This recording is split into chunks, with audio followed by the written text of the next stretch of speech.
안녕하세요. 오늘은 2022년 1월 14일 금요일 오늘의 시장을 보는 마감 증시 함께 살펴보도록 하겠습니다. 자, 핵심만 요약해서 네 가지 정도로 추려볼 거고요. 영상 말미 향후 관심을 가져볼 만한 종목군들도 함께 이야기 나눠보도록 할게요. 자, 오늘 코스피는 1.36%, 코스닥은 1.21% 각각 하락하면서 마감이 되었습니다. 수급에서는 외국인들, 기관들이 대규모 순매도의 흐름들을 보이는 하루였고요. 개인들만 홀로 순매수를 보였죠. 코스닥 역시 마찬가지로 개인들만 매수를 했고 외국인들 기관들은 각각 순매도의 흐름들을 나타냈습니다.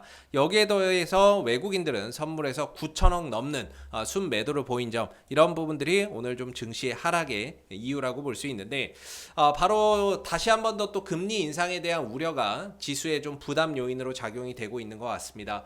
전일 마감된 미국 증시에서 재차 또 3월 달에 금리 인상 가능성이 부각되는 그런 흐름이었고, 그런 요인으로 인해서 시초가가 좀 약세로 출발이 됐죠. 여기에 더해서 국내 오늘 금융통화위원회에서 금리 인상을 결정을 했습니다. 0.25% 금리 인상을 결정을 하였고, 향후에 추가적인 금리 인상을 또 시사했다라는 점이 수급의 좀 부담 요인으로 좀 작용이 된 하루였던 것 같습니다. 그래서 오늘 양대 지수가 모두 좀 하락한 모습인데, 다음 주에 코스피는 2900에서의 어떤 지지 반등 여부 기대를 해봐야 될 것 같고요. 코스닥은 950 또는 이제 960 요 포인트에서 지지 반등 여부를 좀 확인해 봐야 될 것 같습니다. 이번 주는 뭐 하락 반등 하락 하는 이런 이제 변동성만 보이다가 끝난 한 주거든요. 코스피도 그렇고 코스닥도 그렇고 하락 반등 하락 이렇게 이제 끝난 하루인데, 한 주인데 다음 주에 2,900포인트에서의 어떤 지지 반등 여부 우리가 좀 기대를 해봐야 될 것 같고, 지금은 좀 실적 장세죠. 그래서 어느 정도 실적주들 중심으로 지수 하단을 좀 버텨주고 받쳐주는 그런 이제 흐름들을 조심스럽게 좀 기대를 해봐야 되지 않을까, 이런 생각을 좀 가지고 있고요. 아직까지는 2,900이 탄탄하게 잘 지켜지고 있기 때문에 전혀 뭐 추세 훼손이나 이런 부분들이 아직 일어나지는 않고 있는 부분들이라서 반등의 여지나 이런 부분들도 여전히 높다, 이렇게 우리가 좀 봐야 되는 부분들이 아닐까 싶습니다. 자, 업종별로는 오늘 대다수의 업종들이 약세 흐름들을 보였습니다. 코스피 시장에서는 뭐 전기전자, 금융, 화학, 서비스 대다수의 업종들이 약세 흐름들을 보이는 하루였고요. 코스닥에서는 특별히 좀 제약 업종의 약세가 두드러집니다. 그 중에서도 셀트리온 그룹주들이 오늘 큰 폭의 하락 흐름들을 보였는데요. 분식회계 의혹이 부각이 됐습니다. 그래서 셀트리온 그룹주들이 오늘 큰 폭의 하락 흐름들을 보였고, 이런 부분들이 어떤 이제 바이오주들의 수급에도 좀 부정적인 그런 역할을 좀 보이는 하루가 아니었나, 이렇게 좀 생각이 들고요. 그리고 금리 인상 이야기가 계속해서 나오니까 이런 성장주들 중심으로 약세가 좀 도드라지는 그런 부분이었던 것 같아요. 뭐 메타버스라든지 뭐 게임주들이라든지 이런 성장주들이 상대적으로 좀 하락폭이 큰 하루가 아니었나, 이렇게 좀 생각이 드는 부분입니다. 자, 오늘 외국인들 기관들은 어떤 종목을 샀는지 우리 또 함께 살펴볼 필요가 있을 것 같은데요. 외국인들은 오늘 이제 삼성전자를 750억 가까이, 750억 넘게 순매수 흐름들을 보였고, 그 다음에 코덱스 200 선물, 인버스, 뭐 고버스라고 하죠. 곱하기 2니까 이 부분들 하방의 어떠한 이제 흐름들을 보고 인버스를 매수하는 모습이었고, 그 다음에 KB금융, LG화학, DB하이텍, 삼성전자, 우선주, 신한지주, 우리금융지주, 금융주를 좀 많이 샀네요. 또는 반도체 관련주들도 오늘 외국인들이 강하게 또 매수를 해주는 모습이었고, 그래서 대체적으로 좀 금융주 쪽의 매수나 이런 부분들이 최근 들어서 좀 강하게 들어오고 있는 모습인 것 같습니다. 자, 반대로 금리 인상에 대한 이야기가 나오니까 이런 성장주들이나 이런 쪽으로는 강한 어떤 매도의 흐름들이 출현되는 그런 이제 모습인 것 같고요. 그리고 오늘 셀트리온, 분식회계에 대한 어떤 그런 이야기들, 그런 부분들이 오늘 또 외국인들의 강한 어떤 매도가 좀 출현되는 좀 이유였던 것 같습니다. 오늘 NC소프트, 뭐 삼성전기, HMM, 뭐 SK이노베이션, OCI, 네이버, 코덱스 레버리지 뭐 이런 쪽으로는 외국인들 오늘 강한 매도의 흐름들을 좀 보이는 모습이었죠. 자, 기관들 수급 한번 좀 체크를 해 보도록 하겠습니다. 기관은 오늘 코덱스 200 선물 인버스, 여기도 이제 곧버스 하방에 좀 베팅을 하는 모습인 것 같아요. 기관도 그렇고 외국인들도 그렇고 코덱스 200 선물 인버스를 이렇게 사들이는 모습인데 조금 하방에 염두를 해두고 있는 게 아닌가 이렇게 좀 생각이 드는 부분이고, 이어서 삼성전기, LG전자 코덱스 인버스 역시나 또 인버스를 사들였네요. 그 다음에 SK이노베이션, 한국항공우주, MC넥스, 한미반도체 순으로 또 순매수의 흐름들을 보이는 모습이었고요.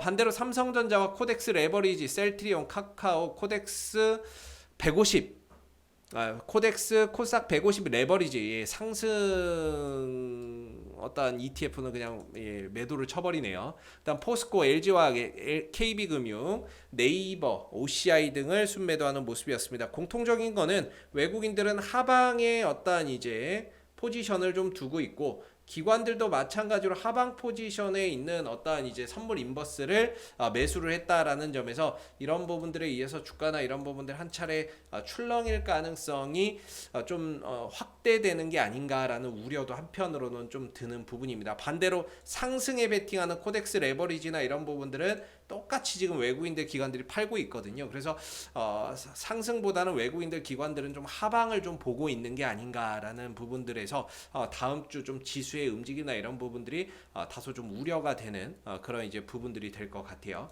자, 오늘 특징주들은 또 뭐가 있었는지 한번 이야기 나눠 보도록 하겠습니다. 오늘 특징주, 시장 특징주로는 이제 카메라 모듈 관련주들이 오늘 좀 강하게 상승하는 모습이었어요. 뭐 LG 이노텍이 오늘 지수가 좀 안 좋은데도 불구하고 9% 넘게 상승하는 모습들을 보였는데, 뭐 테슬라의 핵심 파트너, 거기다 또 애플발, 애플카 이슈도 있죠. 이런 부분들 때문에 오늘 LG 이노텍이 또 강하게 상승 흐름들을 보였고, 자율주행차 시대가 오면 뭐 가장 또 수혜를 많이 본다라는 부분들이 또 부각되는 하루였던 것 같습니다. 덕분에 이 카메라 모듈 관련주인 MC넥스나 이런 종목들도 오늘 강하게 상승 흐름들을 보이는 하루였던 것 같고요. 옵트론텍이나 이런 종목들도 오늘 강한 어떤 상승 흐름들을 좀 보이는 하루가 됐던 것 같습니다. 그래서 오늘 뭐 자율주행차, 카메라 모듈 부품, 모듈 관련주들 강한 흐름들을 보였고, 그다음 마켓컬리 관련주들도 오늘 좀 강한 상승 흐름들을 보였던 것 같아요. 우양이라든지 그다음에 흥국 FMB 이런 종목들도 오늘 이제 마켓컬리 상장에 대한 어떤 기대감이나 이런 부분들 속에서 지수가 좀 좋지 않았음에도 불구하고 개별적인 이슈를 바탕으로 강한 상승 흐름들을 좀 보이는 모습이었고요. 그리고 오늘 이제 여의도의 3배 규모의 군사시설 보호구역을 해제한다. 이 부분들에 의해서 어떤 강한 테마가 좀 형성되는 모습이었던 것 같습니다. 그래서 뭐 DMZ 인근 접경 지역에 토지를 보유하고 있는 기업이나 뭐 파주나 이런 기업의 토지를 보유하고 있는 기업들이 굉장히 오늘 강한 상승 흐름들을 보였는데요. 대표적인 종목으로는 이제 코아스라든지 상한가를 갔죠. 그다음에 크라운, 혜태홀딩스 이런 종목들도 오늘 상한가에 들어가는 모습이었고, 삼육물산 이런 종목들도 역시나 장중에 굉장히 강한 상승 흐름들을 보이는 하루였습니다. 더불어서 뭐 크라운 제과라든지 크라운, 혜태홀딩스라든지 이런 종목들도 다 강한 어떤 상승 흐름들을 보이는 모습이었죠. 그래서 오늘 뭐 여의도 3배 규모의 군사시설 보호구역을 해제한다는 소식, 그 부분들로 인해서 관련 또 수혜주들이 만들어지는 그런 이제 하루였던 것 같습니다. 또 북한이 미사일을 쐈다는 얘기가 장중에 들려왔습니다. 그래서 빅텍 대표적인 방위산업 관련주죠. 빅텍도 단기적으로 슈팅을 주는 모습이었고, 스페코 역시 그런 소식에 반응을 하면서 지수가 안 좋았음에도 불구하고 단기적인 어떤 상승 탄력을 강하게 좀 만들어주는 그런 이제 하루의 모습이었던 것 같습니다. 그래서 오늘 특징주들은 이렇게 좀 정리를 해볼 수 있을 것 같고요. 자, 우리가 이제 향후 관심을 좀 가져볼 만한 일정들 또는 종목군들 뭐가 있는지 또 하나하나 또 들여다보도록 하겠습니다. 요새 들어서 자꾸 금리 인상에 대한 이야기가 나오죠. 그렇게 되면은 금리 인상에 대한 수혜주는 보통 금융주와 또는 뭐 보험주 이런 종목들을 손꼽아 볼 수가 있을 것 같은데요. 최근에 이제 신고가를 돌파해서 가고 있는 종목이 이제 KB금융이죠. 이전에도 말씀드렸지만은 최근에 어떤 상승으로 인해서 52주 신고가에 들어가는 모습입니다. 그래서 최근에 연속한 어떤 양봉 흐름들을 보이면서 현 추격 매수하기에는 좀 어렵지만 한 번 정도 눌러주는 흐름들 속에서 반등을 기대하고 접근 전략이나 이런 부분들을 좀 세워볼 수 있는 여지가 있지 않을까라는 생각을 가지고 있는데, 이전에 고점 부근이었던 지금 이 58,500원짜리죠. 이 구간을 강하게 지금 뚫어줬거든요. 그래서 이전에는 저항이었고 저항이었는데 돌파가 이루어졌기 때문에 눌러줄 때는 이런 자리가 지지 기반이 될 가능성이 굉장히 높습니다. 그리고 앞으로도 금리 인상이 단계적으로 계속해서 이루어질 수 있는 부분들이고, 거기에 맞춰서 수혜주인 어떤 KB금융이라든지 어떤 금융주들이 재차 또 상승할 수 있는 여지가 있다라는 거죠. 그래서 재료나 이런 부분들이 또 연속성을 가지고 있는 부분들이기 때문에 KB금융이나 이런 종목들은 한 번 정도 눌러준다면 이런 이전의 고점 자리가 현재는 지지 라인으로 변모해 있는 만큼 이 구간에서 양봉으로 지지받는 거 보고 반등을 한번 기대해 보면 어떨까, 요런 이제 생각을 좀 가지고 있고요. 우리 금융지주 이 종목도 마찬가지죠. 이 종목도 최근에 이 저항대를 강하게 뚫고 넘어가는 모습이었는데 최근에 뭐 연속적으로 그냥 쉬지 않고 가고 있습니다. 혹시라도 좀 쉬어준다면 이 13,500원짜리가 굉장히 강한 어떤 지지 기반으로서 눌림목 이후에 재차 돌려갈 수 있는 현재는 지지 자리이기 때문에 혹시 조정이 나온다면 조정을 이용해서 13,500원 부근 양봉으로 지지받는 거 보고 반등이나 이런 부분들을 한번 기대해 볼 수 있는 그런 종목군이기 때문에 한번 조정의 흐름들이 나오는지 한번 잘 지켜보시면 좋을 것 같고요. 안 나오고 간다면 뭐 어쩔 수 없는 건데 나온다면 한번 관심을 좀 둘 만한 부분들이 아닌가 싶습니다. 그리고 최근에 애플카 이슈나 이런 부분들로 인해서 상한가를 간 어떤 개별주들이 굉장히 많습니다. 그렇다는 거는 애플카 이슈가 결코 단발성으로 끝나지는 않을 거다, 저는 그렇게 좀 생각을 하고 있는데, 거기에 따라서 뭐 이미 많이 올라간 종목도 있고 상대적으로 좀 따라가는 종목도 있고 그렇죠. 근데 이전에 말씀드린 대로 파인디지털 같은 경우도 애플카 관련주로서 최근에 좀 급등 흐름들 이런 부분들을 보였던 부분인데, 보시다시피 여기 애플카 관련주로 파인디지털이 분류가 되면서 최근에 급등이 나왔죠. 이번에 거래량이 굉장히 많이 터졌어요. 거래량이 많이 터졌고 그 부분들로 인해서 최근에 저항을 받았던 이런 자리를 강하게 뚫고 넘어가주는 모습이었습니다. 그래서 눌러준다면은 역시나 이 구간이 마찬가지로 현재는 좀 지지 기반이 될 수 있는 자리이기 때문에 이 자리에서 양봉으로, 이 자리가 한 6,750원대 6,700원대 전후죠. 여기서 양봉으로 좀 잘 버텨준다면, 또는 여기서 거래량이 좀 들어온다면 기술적인 어떤 반등을 좀 기대해 볼 수 있는 그런 이제 반등 포인트가 좀 될 수 있지 않을까, 이렇게 좀 생각이 드는 부분이고요. 그러면서 다시 한번 더 이 8,000원대의 전고점 돌파 시도나 이런 부분들을 모색할 가능성을 한번 좀 기대해 볼 수 있지 않을까 싶습니다. 그래서 급등 이후에 이 구간의 어떤 매물 저항으로 윗꼬리를 달고 내려오는 그런 모습인데요. 조정 시 이전에 고점 자리였던 이 자리가 현재는 지지 기반이기 때문에 기술적 반등이나 이런 부분들을 한번 기대해 볼 수 있는 구간이다, 이렇게 좀 요약해서 볼 수 있을 것 같고요. 그래서 애플카 관련주로는 뭐 파인디지털 이런 것들도 계속 좀 봐야 되는 부분이고, 그리고 우리산업홀딩스라는 종목도 어제 한번 말씀을 좀 드렸던 부분인데, 이 종목은 조금 이제 다른 관점에서 보면은 낙폭과대 쌍바닥 종목이에요. 고점 대비 40% 정도 지금 빠졌고, 크게 보면 쌍바닥 찍고 돌아가기 위한 어떤 발판을 좀 잘 다지고 있다라고 보고요. 이 종목도 이제 애플카 관련 어떤 수혜주로도 분류가 좀 될 수 있는 부분들이고, 굉장히 또 끼가 많아요. 이렇게 상한가나 이런 부분들을 잘 만들어주는 종목인데, 이전에 여기서 저항받다가 거래량 터지면서 뚫어버렸습니다.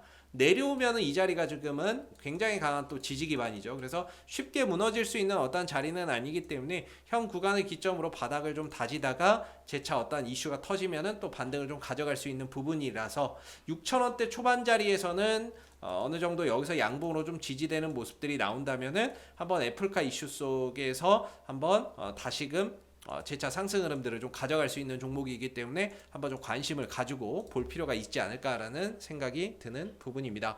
자, 마지막으로 다음 주 정도 뭐 정확한 일정은 없는데요. 그린 텍소노미라고 해서 EU에서 원전을 친환경 에너지로 인정을 하느냐 마느냐, 이 부분에 대한 어떤 논의, 대한 어떤 결과나 이런 부분들이 1월 중순 정도에 나온다라고 했었거든요. 그래서 만약에 원전이 그린 텍소노미, 즉 친환경 에너지로 분류가 될 경우에는 원전 관련주들도 한번 정도 튀어갈 수 있는 부분이기 때문에 원전주들도 한번 관심을 가져보시면 어떨까 싶은데 1월 중순 정도에 EU에서 나온다라고 했거든요. 그린 텍소노미에 과연 이제 원전이 포함이 되느냐 마느냐 이 부분들인데, 만약에 포함이 된다라고 했을 때는 우리가 아는 어떤 한신기계라든지 이런 종목들도 원전 관련주죠. 그래서 최근에 보시면은 한 3,500원대에서 지지를 계속해서 받고 있는 그런 이제 종목군인데, 만약에 그런 이슈가 좀 나왔을 때는 3,500원대 기점으로 단기적인 어떤 파동을 또 만들어낼 수 있는 여지가 있고, 그 다음에 뭐 일진파워나 이런 종목들도 대표적인 원전 관련주죠. 하나의 박스권 흐름을 가져가고 있는데, 이전에 보면 한 15,800원대짜리 15,800원에서 15,400원 자리에서 지지받고 지지받는 그런 자리이기 때문에, 만약에 그런 이슈가 나왔을 때는 또다시 한 번 더 재차 반등 흐름들을 가져가지 않을까 싶네요. 이전에 이런 자리가 고점이었거든요. 돌파가 이루어지고 나서는 지지가 되는 구간이라서 원전 이슈가 나왔을 때 또 일진파워나 이런 부분들이 단기적인 어떤 슈팅을 좀 들어줄 수 있는 여지나 이런 부분들도 한번 우리가 좀 감안해서 볼 필요가 있지 않나, 이렇게 좀 생각이 듭니다. 그래서 다음 주에 정확히 일자가 정해진 건 아닌데, 혹시 그린 텍소노미 관련 EU에서 원전을 포함한다면 관련주로서 뭐 일진파워라든지 한신기계라든지 이런 종목들이 어떤 강한 상승을 보일 수 있다는 점도 한번 참고적으로 알아두시면 좋을 것 같습니다. 자, 이상 오늘 2022년 1월 14일 금요일 오늘의 마감 시장을 보는 눈 마감 시황 여기서 마무리하도록 하겠고요. 도움이 되셨다면 구독과 좋아요도 한번 부탁드리겠습니다. 감사합니다.